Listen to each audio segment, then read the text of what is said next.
shacabka reer khaatumo meelay joogaanba iyo bacdan saxaafadda ee hadda hor fadhida intiinaba waa salaamayaa. asalaamu calaykum waraxmatullahi wabarakaatu baan leehay. saxaafadeedkan maan sii wacay waxa uu ka dambeeya dee si aad la socotaan markii galabta ah afkii ciidamada khaatumo ay galeen malawuud gacantana ay ku fideen. sida aada ogtihiin dagaalin badan socday baa halkaa ka socday ama qaarkiis ee kolle la hayaan deegaanadoodahan dagaalkaasi afartii buu bilaabmay ilaa akhirdigana waa soconayay. ciidanka khaatumana waxaa ilaahay u sahlay inay magaalada gudaheeda galaan halkaana ay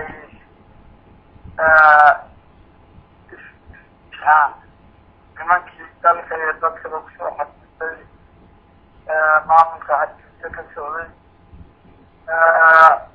saxaafadeedku kaas ayuu ku salaysan yahay. waxaa halkaa aan idiin sheegi karnaa in nimankaas iyaga ay dhaawac iyo dhimasho ay lahaayeen.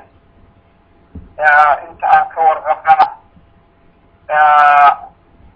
ilaa 3 dhimasho ah iyo 6 dhaawac ah ayaan ka ognahay annaga inta sida warka uu haatan xogta khaatumo ama wasaaraddeeda amnigu ay haysaa uu yahay.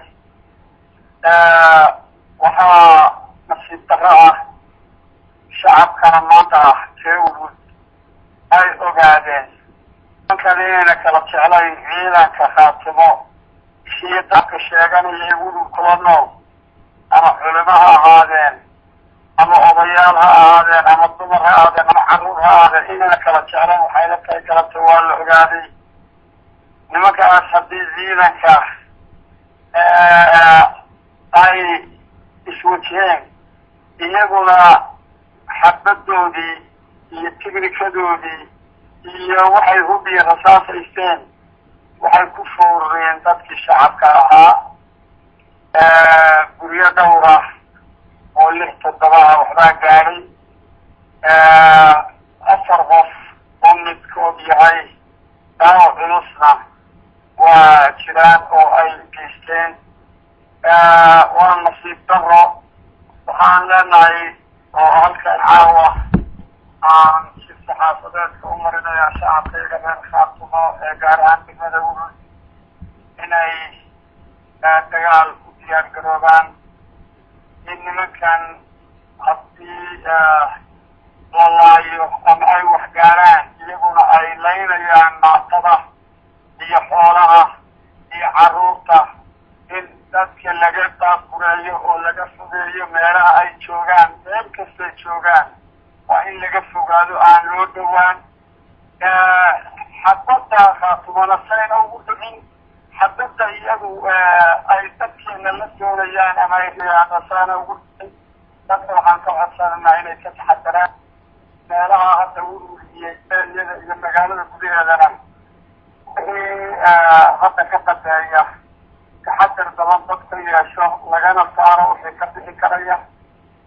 dadkana waxaan leeyahay khaatooda inay jirtada waa farxad iyo guul. waa guul iyo farxad.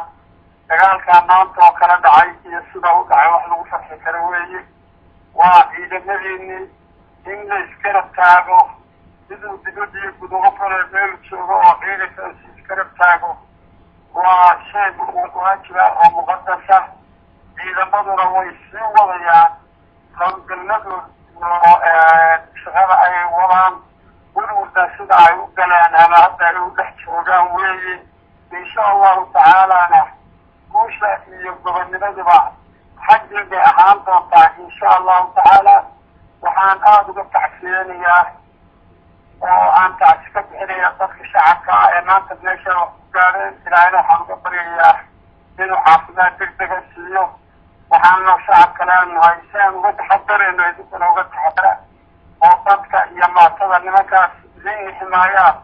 annaga oo ciidamada خاطرها في الدكان كايسان مساجد المؤدي فهو والله إنه كلا شعره ولما ذاك ماشي شوغان بكدر هذا دقالوا وحا ماشي كدعيان كدر هذا حلوها كدرية intaan baa sheeg saxaafadeedka ku saabsanaa ummadda Soomaaliyeed iyo caalamkana waxaan ugu baaqaynaa in gardarrada lagu hayo dalkayaga iyo dadkayaga ee lagu baabi'inayo lagu xabadaha guryahooda iyo dadka loo dhacayo rasaastaas loo meelbeeyey arxan la-aanta ah in la ogaado indhaha loo furo dadka xagga iyo soomaalinimada u isbarbartaago taasa waa baaq guud aan dirayno wasalaamu calaykum waraxmatullaahi wabarakaatu